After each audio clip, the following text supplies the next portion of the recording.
getting a breakaway as quickly as possible. Here, let's go. Yeah, so why am I trying to force a breakaway on lap number 1 here at Alviso? Well, it was a little sketch out there today. They repaved the roads, as you can see, but they were still doing some stuff. Like, I think they were installing some utilities on one side of the course. They were repainting on another. They were potholing the old manhole covers on one side of the course. So anyway, here I am trying to force a breakaway on lap number 1 of the weekly practice criterium Alviso. Lucky me, I have Jerome in my wheel, one of the Thirsty Bear riders. Of course, Blaine is his teammate. Really strong duo here at Alviso. Gonna get a little bit aero here. Just try to keep the speed high. We have a gap, see if I can make this happen.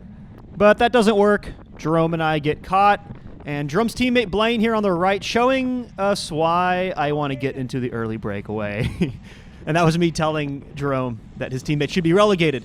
But in any case, I need to chase it back because, as you guys probably know, Blaine is my training buddy. He motivates me to go hard because Blaine is incredibly strong. He is a slow burn, go for long distance sort of strong. He's over 5 watt per kg FTP sort of rider. So that's why I'm like right to the front chasing.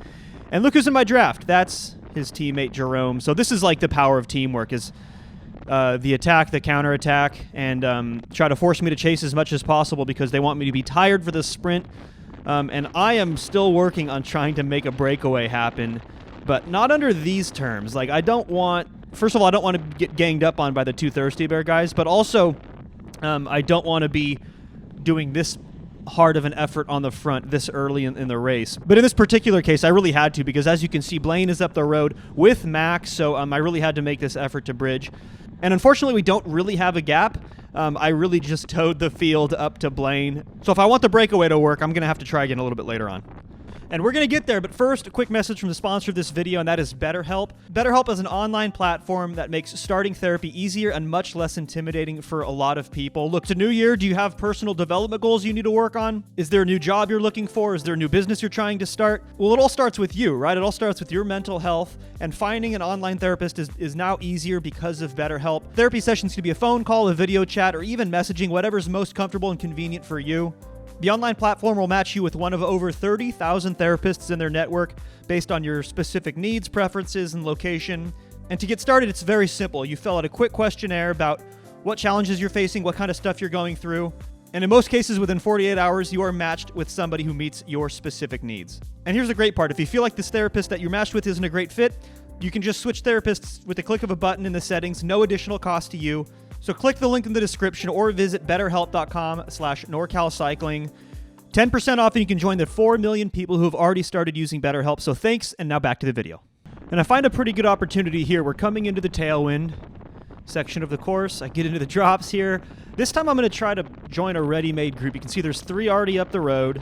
Slingshot past the front riders. Guys, I've talked about this position before. You don't want to be attacking right from the front. You want to be like somewhere between 5 and 10 riders back. That way you can attack past the front riders, carry a lot of speed past the front riders, and then get aero like I'm doing now and try to join these front riders, which includes one of the Thirsty Bear riders. That's another really important part about starting a breakaway, is you have to be so mindful of the composition of the breakaway. In this case, I know a lot of these riders. It's Alviso, so you guys know this is a weekly practice crit, so I know a lot of these guys who are out here. But if you're just out racing, oh god, the counterattack by Thirsty Bear. If you're just out racing, you're new to it, look at jersey colors and teammates and think about if there's like a big team, for example. Make sure they're represented in the breakaway before you go spending energy. That was rough. That was a really good move by Thirsty Bear. I didn't want to double up on the efforts there. So just a single Thirsty Bear rider, 13 kilometers to go. You know, even though that is Blaine, and I just said a moment ago that he has an over a 5 watt FTP, but it's really hard to stay away when you're all by yourself for 13.5 kilometers when you have a motivated chasing peloton behind. And that's exactly what I'm going to do. I'm just going to keep it under control here, keep it around threshold, maybe a slightly above threshold, 350, 400 watts. And I actually don't mind Blaine just kind of dangling out there by himself, but a minute later here you can see, with a little bit of help from Timmy, who's also a field sprinter, motivated to bring him back, we are able to close this gap and immediately get counterattacked by Jerome. Except the difference this time, guys, is Jerome's not solo. So this one's much more threatening, especially with Donnie. And like we talked about a moment ago, it's just identifying the composition of a breakaway And you got to do that calculation. Like, can I let this one go? What are the chances this one's going to go all the way? And 2 strong riders, 1 big team represented. I have to respond and commit this energy here, which I don't want to do, believe me. But this is a critical moment in the race. If I let it go, we'll probably never see them again. All right, so what about this one then? We have Max attacking on the left, really strong breakaway rider, 7Ks to go. And this is like the game of chicken that you play, right? I'm thinking, okay, this is threatening. He can stay away from this distance, but I'm going to wait because there are, 20 other riders in this lead group, including a couple of these strong Thirsty Bear riders. So this is the game of chicken. This is how breakaways work, by the way. I'm going to let some of these riders go. I'm still, some more strong guys for sure, but I'm still not seeing the Thirsty Bear riders, the only 2 guys with teammates in this lead group. So I'm just going to continue riding at like 200 watts here. More riders shuffling by, and then finally I see the Thirsty Bear rider, and that's when I react. And I think it's important to, like I said before, just understand who's the composition of the breakaway, and then more importantly, who is still in the group and what are their motivations. Maybe they are going to be able to do some chasing that you don't have to do later on. It's all a game about saving energy, staying in the draft as long as possible. All right, and more of the same here. I think you kind of get the point now. I'm reacting to every time Thirsty Bear goes because A, they're super strong, and B, they're racing as great teammates. It's not just about being strong. It's also about having a good strategy and using your numbers to your advantage. So that's why I'm reacting. You can see every time they go, I go. And in the meantime, I'm just sitting in the draft as much as possible. But you might be thinking, well, Jeff, I thought your plan was to join a breakaway. And it kind of was, but that's another thing about bike racing is you have to learn how to adapt, because I kind of learned about halfway through this race that I don't think that's going to happen unless Thirsty Bear is really motivated to make that happen. And they're the ones calling the shots. I mean, I'm not strong enough to go solo, especially from this distance. You guys probably know I'm a sprinty boy. I like going from about 200 meters to go the final 12 or 13 seconds of the race. So kind of shifting gears, pardon the pun here. Looking like it's going to be a field sprint now. We're 1 lap to go. And let's just talk through the final lap here because I think it was really exciting. The first thing I want to do is drop back. You noticed I was chasing the Thirsty Bear guys back in this final lap. This is a critical moment. This is where you need to be saving your energy as much as possible if you're thinking about contesting the field sprint. And when you're further back in the group, I mean, you don't want to be like at the back, but when you're further back like this, you get that kind of accordion effect where the front might be riding really hard, but as the field stretches out, you actually don't feel that change in pace. That acceleration is hard. And, slow is smooth, smooth is fast. We talk about it on the channel. You want a consistent effort in order to save as much energy as possible. That's another reason to sit back. But there is a danger of falling back, and that is, you could get gapped off. You could see there's something threatening kind of rolling off the front right now, and I'm in no position to chase it back. Thirsty Bear, again, doing really well. They're dropping wheels. They're just generally causing disruption in this group because they don't want things to come back to a field sprint altogether. And with 1,500 meters to go, that's looking more and more likely. I kind of dodged a bullet there. There was a gap that opened up. Somebody else closed it down. And more of that game of chicken, guys. This is like the final, 1 or 2 minutes of this race.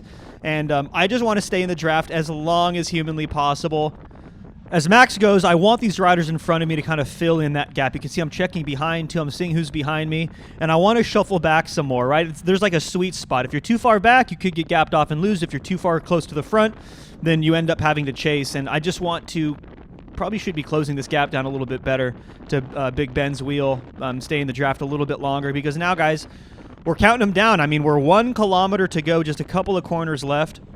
Max has been caught. I didn't really do a great job staying in the draft right there, but that's all right because we still have a K to go. I'm positioned pretty much where I want to be, and here comes the very predictable attack, super late race attack by Thirsty Bear. This is Blaine, and again, like I have to chase this one back because I know what Blaine's capable of. He is my training buddy after all. And I also don't want to come through this sketchiness like 3 or 4 riders wide in a slowing group. And Blaine is caught. So I caught him like more quickly than I thought I was going to. And I considered a massive counterattack right here. And I think that Thirsty Bear missed a big opportunity because if they would have done that, it would have forced me to chase because, again, I'm too close to the front. But anyway, I thought better of it because I didn't think I was going to have the energy, especially given the chase back I just did, to go from this distance successfully.